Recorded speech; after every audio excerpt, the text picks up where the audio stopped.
Decode the World Unfiltered.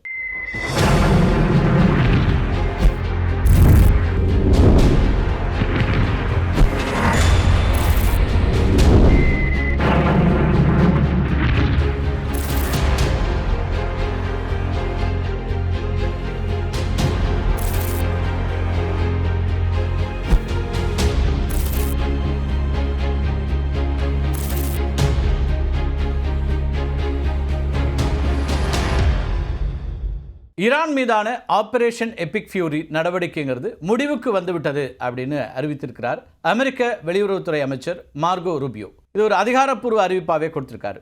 ஈரானுடைய அணுசக்தி திட்டங்களை கட்டுப்படுத்துறது, அது மட்டும் இல்லாமல் அதனுடைய இராணுவ கட்டமைப்பை பலவீனப்படுத்துவது, இது ரெண்டும் தான் எங்களுடைய நோக்கங்களாக இருந்தது. அந்த நோக்கங்கள் இப்போது எட்டப்பட்டு விட்டன அப்படிங்கிறாரு ரூபியோ. ஈரானுடைய கடற்படை மற்றும் விமானப்படை முற்றிலும் அழிக்கப்பட்டு விட்டது, அதனுடைய தலைவர்கள் கொல்லப்பட்டு விட்டார்கள் அப்படிங்கிற அந்த கருத்தை சொல்றது அமெரிக்க அதிபர் டொனால்ட் ட்ரம்ப். சரி, ட்ரம்ப்பும் மார்கோ ரூபியோவும் சொல்றது உண்மையா அப்படிங்கிறத பற்றி தான் இந்த காணொலியில் நம்ம விரிவாக பார்க்க இருக்கிறோம். ஈரானுடைய அணுசக்தி தளங்கள், அது மட்டும் இல்லாமல் இராணுவ தளவாடங்கள் மீது கடுமையான தாக்குதல்கள் நடத்தப்பட்டு குறிப்பிடத்தக்க சேதம் ஏற்படுத்தப்பட்டிருந்தாலும் ஈரானுடைய அணுசக்தி திட்டங்களும் கட்டமைப்புகளும் முற்றிலுமாக அழிக்கப்பட்டு விட்டதா அமெரிக்க தரப்பில் சொல்றதுல சிறிதும் உண்மை இல்லை அப்படிங்கிறது தான் அங்கிருந்து வரக்கூடிய செய்திகளாக இருக்குது.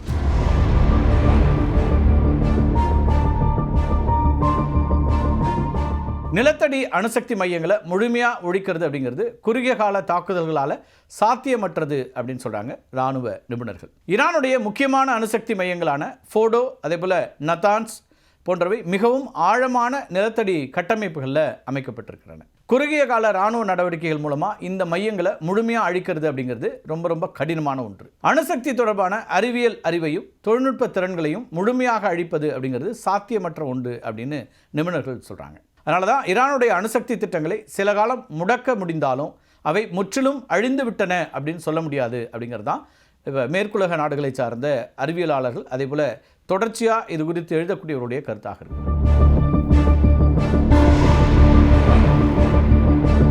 இதே போல தான் கடந்த ஜூன் மாதத்தில் ஆபரேஷன் மிட்நைட் ஹேமர் அப்படிங்கிற பேரில் அமெரிக்கா ஈரான் மேலே ஒரு தாக்குதலை நடத்துச்சு. ஈரானுடைய நிலத்தடியில் அமைந்திருக்கக்கூடிய முக்கியமான அணுசக்தி மையங்களான ஃபோடோ, நட்டான்ஸ், இஸ்ஃபஹான், இந்த மூன்றையும் முடக்கிறது தான் இந்த ராணுவ நடவடிக்கையினுடைய முக்கியமான நோக்கமாக இருந்துச்சு. இந்த தாக்குதல்களின் போது B-2 ஸ்பிரிட் போன்ற அதிநவீன விமானங்களும் பதுங்கு குழிகளை தகர்க்கக்கூடிய GBU-57 MOP சக்தி வாய்ந்த குண்டுகளும் பயன்படுத்தப்பட்டுச்சு. 14,000 கிலோ எடை கொண்ட GBU-57 MOP குண்டுகள் பூமிக்கு அடியில் 200 அடி ஆழம் வரைக்கும் ஊடுருவி சென்று வெடிக்கக்கூடிய திறன் பெற்றது. அப்போது ட்ரம்ப் ஈரானுடைய அணுசக்தி மையங்கள் முற்றிலும் அழிக்கப்பட்டு விட்டதா சொல்லியிருந்தார். இது கடந்த வருடம் ஜூன் மாதம். இதுக்கு அவர் பயன்படுத்திய வார்த்தைகள் ஈரான்ஸ் நியூக்ளியர் ஆப்லிரேட்டட் அப்படின்ற ஒரு ஸ்டேட்மெண்ட்டை தான் அவர் கொடுத்தார். That the strikes were a spectacular military success. Iran's key nuclear enrichment facilities have been completely and totally obliterated. ஈரானோட அணுசக்தி மையங்கள் முற்றிலும் அழிந்து விட்டதா கடந்த ஆண்டு சொல்லியிருந்த ட்ரம்ப் பிப்ரவரி மாதம், இப்போ 2026 பிப்ரவரி இருக்கு இல்லையா, அப்போ ஆபரேஷன் எபிக் ஃபியூரி அப்படிங்கிற பேரில் மீண்டும் ஒரு இராணுவ நடவடிக்கையை தொடங்குறாரு. ஈரானுடைய அணுசக்தி திறனை அழிக்கவே தாக்குதல் நடத்தப்படுவதா ட்ரம்ப் அப்போதும் சொல்கிறாரு. அப்போ கடந்த ஜூலை மாதம் 2025 ஜூலையில் சொன்னது அப்போ உண்மைக்கு மாறானதா அப்படிங்கிற கேள்வி இந்த பிப்ரவரி மாதம் எழுந்துச்சு. ஏற்கனவே அழிந்துவிட்ட ஒன்றை மீண்டும் அழிப்பதா அப்படின்னு அப்போதே கடுமையான விமர்சனங்களும் முன்வைக்கப்பட்டன. இப்போ ஈரானுடைய அணுசக்தி திறன் முற்றிலும் அழிக்கப்பட்டு விட்டதா அமெரிக்கா மறுபடியும் சொல்றாங்க. அணு ஆயுதங்களை கண்காணிக்கக்கூடிய இன்டர்நேஷனல் அட்டாமிக் எனர்ஜி ஏஜென்சி ஈரானுடைய யுரேனியம் செறிவூட்டல் செயல்பாடுகள், அது மட்டும் இல்லாமல் அட்வான்ஸ்ட் சென்ட்ரிஃபியூஜ் பயன்பாடு தொடர்ந்து நடைபெற்று வருவதா சொல்றாங்க. இதனால் அமெரிக்காவுடைய முதல் ஸ்டேட்மெண்ட்டே இங்கே அடிபட்டு போகுது அப்படின்னு பார்க்க வேண்டியிருக்கு. அது மட்டும் இல்லை, அமெரிக்க அதிபர் டொனால்ட் ட்ரம்ப் வந்து சொல்கிறது இந்த ஆப்ரேஷன் எபிக் ஃபியூரி இருக்கு இல்லையா, இந்த இராணுவ நடவடிக்கையின் மூலமாக ஈரானுடைய இராணுவ கட்டமைப்பு அழிந்து விட்டதா சொல்கிறார். ஈரானுடைய கடற்படை மற்றும் சிறிய தாக்குதல் படகுகளில் சுமார் 90% 95% வரை அழிக்கப்பட்டதாகவும் அமெரிக்காவுடைய பென்டகன் ஒரு கருத்தை சொல்லுது. ஈரானுடைய வான்வழி தாக்குதல்கள் மற்றும் வான் பாதுகாப்பு அமைப்புகளில் 80% வரைக்கும் அழிக்கப்பட்டதாகவும் அவங்களுடைய தினசரி விமான பயன்பாடுங்கிறது பூஜ்ய நிலைக்கு கொண்டு வரப்பட்டதாகவும் சொல்லப்படுது. இப்போ ஈரானுடைய கமாண்ட் அண்ட் கண்ட்ரோல் நாட்ஸ் மீது கடுமையான தாக்குதல்கள் நடத்தப்பட்டு தளபதிகள் மற்றும் தளவாடங்கள் குறிவைத்து அழிக்கப்பட்டதா அமெரிக்காவுடைய ஸ்டேட்மெண்ட் சொல்லுது. சர்வதேச மற்றும் நடுநிலை பாதுகாப்பு நிபுணர்களுடைய பார்வையில் இந்த அறிவிப்பினுடைய யதார்த்தம் என்ன அப்படிங்கிற ஒரு கேள்விகளையும் அவங்க எழுப்புறாங்க. அது பற்றி பல்வேறு கருத்துக்களையும் முன்வைக்கிறாங்க. அமெரிக்கா மற்றும் இஸ்ரேலுடைய கூட்டு தாக்குதல்கள் ஈரானுடைய ராணுவ தளவாடங்கள், ஏவுகணை தயாரிப்பு மையங்கள், அது மட்டும் இல்லாமல் கடற்படைக்கு மிக கடுமையான இழப்பை ஏற்படுத்தியிருக்கிறது உண்மைதான். ஆனால் முற்றிலும் அழிக்கப்பட்டு விட்டதா அப்படிங்கிற கேள்வி எழுப்புறாங்க. அமெரிக்கா இலக்கை அடைந்து விட்டதா அப்படிங்கிற இன்னொரு கேள்வியை முன்வைக்கிறாங்க. ராணுவ ஆய்வாளர்களுடைய கருத்துப்படி ஒரு நாட்டோட முழு விமானப்படை அல்லது கடற்படையை குறுகிய காலத்தில் 100% முழுமையாக ஒழிக்கிறதுங்கிறது நடைமுறையில் மிகவும் கடினமானது. சில பதுங்குக்குழி தளங்கள், நிலத்தடி கட்டமைப்புகள், அது மட்டும் இல்லாமல் மறைவான தளவாடங்கள் தொடர்ந்து செயல்படுறதுக்கு வாய்ப்பு இருக்கிறது அப்படிங்கிறது தான் நிபுணர்களுடைய பார்வையாக இருக்குது. இந்த அறிவிப்புகள் அமெரிக்காவுடைய வெளிநாட்டு கொள்கை வெற்றியை முன்னிலைப்படுத்தவும் ஈரானை சமாதான பேச்சுவார்த்தைக்கு கொண்டு வரவும் பயன்படுத்தப்படும் அரசியல் பிரகடனம் அப்படின்னு தான் பார்க்குறாங்க இவங்க. ஆனால் உண்மையில் ஈரான் தன்னுடைய குறைந்த செலவிலான ஆயுதங்களை அமெரிக்காவுடைய வலிமையான தளவாடங்களுக்கு எதிராக எவ்வாறு பயன்படுத்தி இவ்வளவு பெரிய ஒரு சேதத்தை ஏற்படுத்தியது அப்படிங்கிற ஒரு ஆச்சரியத்தை அவங்க வெளிப்படுத்துகிறாங்க. ஈரானுடைய அசிமெட்ரிக் வார்ஃபேர் அப்படின்னு சொல்லப்படக்கூடிய தந்திரத்தில் அமெரிக்கா நெருக்கடிக்கு ஆளானது அப்படிங்கிறது தான் உண்மை அப்படின்னு சொல்கிறாங்க இந்த ஆய்வாளர்கள். அதில் மிக மிக முக்கியமானது ஸ்வாம் தாக்குதல் தந்திரம். ஈரான் ஆயிரக்கணக்கான சிறிய மற்றும் அதிவேக படகுகளை பயன்படுத்துது. இந்த படகுகள் குறைந்த விலையில் தயாரிக்கப்படக்கூடியவை. ஒரு பெரிய அமெரிக்க போர்க்கப்பலை குறி வச்சு பல சிறிய படகுகள் ஒரே நேரத்தில் பல திசைகளிலிருந்து பாய்ந்து வந்து தாக்குதல் நடத்துது. இது பீஸ்டிங் போன்ற தாக்குதல் முறை. அமெரிக்க போர்க்கப்பல்களில் இருக்கக்கூடிய அதிநவீன ரெடார்கள் மற்றும் ஏவுகணைகள் பெரிய இலக்குகளை மட்டுமே துல்லியமாக சமாளிக்கிறதுக்கு வடிவமைக்கப்பட்டவை. அதிக எண்ணிக்கையிலான படகுகள், ட்ரோன்கள், அதுபோல் கடற்படை கன்னிவெடிகள் ஒரே நேரத்தில் வரும்போது அமெரிக்காவுடைய பாதுகாப்பு அமைப்புகளுடைய டெசிஷன் டைம் குறைக்கப்படுது. இதனால் எதிர்த்தாக்குதல் நடத்த முடியாமல் திணறுகின்றன. பெரிய போர்க்கப்பல்களை போல இல்லாமல் இந்த சிறிய படகுகள், அது மட்டும் இல்லாமல் ட்ரோன்கள் இருக்கு இல்லையா, இதெல்லாம் கடற்கரை குகைகளில் எளிதாக மறைத்து வைக்கப்பட்டிருக்கின்றன. பேர்சிய வளைகுடா, அதே போல் ஹார்முஸ் ஜலசந்தி பகுதிகளில் இருக்கக்கூடிய கேஷ்ம் போன்ற தீவுகளில் மலைகளுக்கு அடியில் பிரம்மாண்டமான குகைகளை உருவாக்கி இருக்குது ஈரான். இந்த ரகசிய குகைகளில் தான் ஈரானுடைய மஸ்கிட்டோ ஃப்ளீட் அப்படின்னு அழைக்கப்படக்கூடிய சிறிய அதிவேக தாக்குதல் படகுகள்லாம் பாதுகாப்பாக நிறுத்தப்பட்டிருக்கின்றன. செயற்கைக்கோள்களுடைய கண்களில் படாதவாறு இவை பாறைகளுக்கு அடியில் மறைக்கப்படுகின்றன. இந்த அதிவேக படகுகள் மிகவும் குறைந்த நேரத்தில் கடலில் இறக்கப்பட்டு எதிரிகளுடைய பெரிய போர்க்கப்பல்களுக்கு எதிராக ஸ்வாம் அட்டாக் நடத்தக்கூடியவை.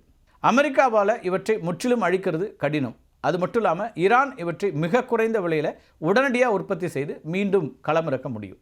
ஈரானோட தாக்குதலில் அமெரிக்காவுடைய வான்வெளி தளவாடங்கள் தான் அதிகபட்ச சேதங்களை சந்தித்தன அப்படிங்கிறது தான் அங்கிருந்து வரக்கூடிய செய்திகள். சுமார் 24 MQ-9 ரீப்பர் ட்ரோன்கள் அழிக்கப்பட்டிருக்கின்றன. F-15E ஸ்ட்ரைக் ஈகிள், அதே போல் A-10 வார்ஃபேக் உள்ளிட்ட போர் விமானங்கள்லாம் தாக்குதலுக்கு உள்ளாகி இருக்கின்றன. F-35A ரக 5ஆம் தலைமுறை ஸ்டெல்த் விமானங்கள் இருக்கு இல்லையா, இதுவும் தாக்குதலில் சேதமடைந்திருக்கிறது. இந்த விமானங்களை பற்றிலாம் நம்ம விரிவாக பல்வேறு காணொலிகளில் பேசியிருக்கிறோம். E-3G சென்ட்ரி அப்படிங்கிற அதிநவீன வான்வழி எச்சரிக்கை, அது மட்டும் இல்லாமல் கட்டுப்பாட்டு விமானம், இது முற்றிலுமாக அழிக்கப்பட்டது. இது அமெரிக்காவுடைய வான்வெளி ஒருங்கிணைப்புக்கு ஏற்பட்ட ஒரு பெரிய பின்னடைவு அப்படின்னு பார்க்குறாங்க. ஈரானோட தாக்குதலில் KC-135 டேங்கர் விமானமும் நொறுங்கியது. நேற்றும் இதே போன்ற ஒரு விமானம் காணாமல் போயிருக்கு. அமெரிக்க ராணுவம் இதை தேடிட்டு இருக்காங்க இப்போ வரைக்கும். ஈரானுடைய ஏவுகணை, அது மட்டும் இல்லாமல் ட்ரோன் தாக்குதல்களால் அமெரிக்காவுடைய முக்கியமான ரெடார் மற்றும் பாதுகாப்பு அமைப்புகளும் சேதமடைந்திருக்கின்றன. அமெரிக்காவுடைய ஏவுகணை எதிர்ப்பு அமைப்பான தாட்ல ரெடார் தளவாடங்கள் கடுமையான சேதத்தை சந்தித்தன. ஏப்ரல் மாத இறுதியில் அமெரிக்க காங்கிரஸ் முன் சமர்ப்பிக்கப்பட்ட முதல் அதிகாரப்பூர்வ மதிப்பீட்டின்படி ஆபரேஷன் எபிக் ஃபியூரி நடவடிக்கைக்கு மட்டும் அமெரிக்கா சுமார் $25 பில்லியன் செலவு செஞ்சிருக்கு. இதில் பெரும்பாலான தொகை அதிநவீன ஏவுகணைகள் மற்றும் வான் பாதுகாப்பு இன்டர்செப்டர்ஸ் மீண்டும் வாங்குறதுக்கும் பழுது பார்க்கறதுக்கும் செலவிடப்பட்டிருக்கு. நடுநிலை பாதுகாப்பு அமைப்புகளான centre for strategic and international studies, அதே போல் வெளிநாட்டு தரவுகளோட படி அமெரிக்காவுக்கு சுமார் $5 பில்லியன் வரைக்கும் இராணுவ தளவாடங்கள் இழப்பு ஏற்பட்டிருக்கிறது. பயன்படுத்தப்பட்ட ஏவுகணைகள், அது மட்டும் இல்லாமல் ஏவுகணை தடுப்பு அமைப்புகள் அமெரிக்காவுடைய ஆண்டு உற்பத்தி அளவை விட அதிகமாக பயன்படுத்தப்பட்டதுனால பிற பிராந்தியங்களுக்கான இருப்பும் குறைஞ்சிருக்குதுங்கிறது தான் பாதுகாப்பு வல்லுநருடைய கருத்தாக இருக்குது. அதனால் ஈரானை விட அமெரிக்காவே அதிக இழப்பை சந்தித்திருக்கிறது அப்படின்னு அவங்களாம் எழுதுகிறாங்க. நேற்று வாஷிங்டனில் செய்தியாளர்களை சந்தித்த அதிபர் டொனால்ட் ட்ரம்ப் ஈரானுடைய இராணுவ வலிமை முற்றிலுமாக சிதைக்கப்பட்டதாக சொல்கிறார். ஈரானுடைய ஆயுதங்கள் வெறும் பீ ஷூட்டர் நிலைக்கு குறைக்கப்பட்டுள்ளதாக அவர் தெரிவிக்கிறார். ஈரான் தலைவர்கள் அதிகப்படியான கௌரவம் பார்க்கறதுனால வெள்ளை கொடியை ஏந்தி சரணடைய வேண்டும் அப்படிங்கிற யதார்த்தத்தை அவர்கள் ஏற்றுக்கொள்ள மறுக்கிறார்கள் அப்படிங்கிறதும் ட்ரம்ப்போட ஸ்டேட்மெண்ட். வெள்ளை கொடி ஏந்தி வராவிட்டால் ஈரான் பூமியிலிருந்து துடைத்து எறியப்படும் அப்படிங்கிறது தான் ட்ரம்ப்போடைய எச்சரிக்கையாகவும் இருக்கிறது. இந்த நிலையில் தான் ஈரானில் தங்களுடைய இலக்குகளை அடைந்து விட்டதா அமெரிக்கா திடீர் பல்ட்டி அடிச்சிருக்கிறதுங்கிறது உலக அளவில் பெரும் ஆச்சரியத்தை ஏற்படுத்தியிருக்கிறது. ட்ரம்ப் சொல்கிறது போல் ஆப்ரேஷன் எபிக் ஃபியூரி முடிவுக்கு வந்துருச்சு அப்படின்னா ஹார்முஸ் நீரிணை முழுமையாக திறக்கப்படும். சர்வதேச சந்தையில் தடைப்பட்ட 20% கச்சா எண்ணெய் அதுபோல் LNG விநியோகம் மீண்டும் நடைமுறைக்கு வரும். தற்போது பேரலுக்கு $100-120 வரைக்கும் உயர்ந்திருக்கக்கூடிய கச்சா எண்ணெய் அதேபோல் எரிபொருளுடைய விலையும் கணிசமாக குறையக்கூடிய வாய்ப்புகள் இருக்கின்றன. சர்வதேச விநியோக சங்கிலியில் ஏற்பட்டக்கூடிய தட்டுப்பாடு நீங்கிறதுனால உலகளாவிய பணவீக்கமும் கட்டுக்குள்ளே வரும். கப்பல் போக்குவரத்து அதேபோல் சரக்கு கட்டணங்கள் குறைஞ்சி உலகளாவிய வர்த்தகம் பழைய நிலைக்கு திரும்பக்கூடிய வாய்ப்பும் ஏற்படும். வளைகுடா நாடுகளான ஐக்கிய அரபு அமீரகம், சவுதி அரேபியா, ஓமனில் நிலவக்கூடிய பதற்றங்கள்லாம் தணிஞ்சு முதலீடுகளுக்கான பாதுகாப்பான ஒரு சூழல் உருவாகும். வான்வழி மற்றும் கடல் வழி போக்குவரத்துக்கான அபாயம் நீங்கிறதுனால விமான போக்குவரத்து மற்றும் சுற்றுலாத்துறை மீள்வதற்கான வாய்ப்புகளும் ஏற்படும். தங்கம் மற்றும் வெள்ளி போன்ற விலை உயர்ந்த பொருட்களுடைய விலைங்கிறது மீண்டும் ஸ்திரத்தன்மை அடையும். போர் மற்றும் பதற்றத்தை தணிக்கிறதுக்கு அதிக அளவில் ஒதுக்கப்படக்கூடிய இராணுவ செலவுகள் குறைக்கப்பட்டு அந்த நிதிங்கிறது ஆக்கப்பூர்வமான திட்டங்களுக்கு பயன்படும். கடந்த 2 மாதங்களுக்கு மேலாக மக்களை வாட்டியெடுத்த ஆப்ரேஷன் எபிக் ஃபியூரி முடிவுக்கு வந்துவிட்டால் மத்திய கிழக்கு பகுதியில் இருக்கக்கூடிய மக்கள் மட்டுமல்ல உலக நாடுகளும் கூட பெரும் நிம்மதி அடைவார்கள். இந்த யுத்தத்தில் இதுவரைக்கும் இழப்பில் அமெரிக்காவுக்கும் அதிகமான இழப்பு தான் அப்படின்னாலும் இது ஒரு முடிவுக்கு வருகிறது என்றால் அதுதான் உலகத்திற்கு இருக்கக்கூடிய மிக முக்கியமான நல்ல செய்தி என்பதாக இருக்கும். மீண்டும் ஒரு காணொலியில் சந்திக்கலாம் நண்பர்களே. நன்றி, வணக்கம்.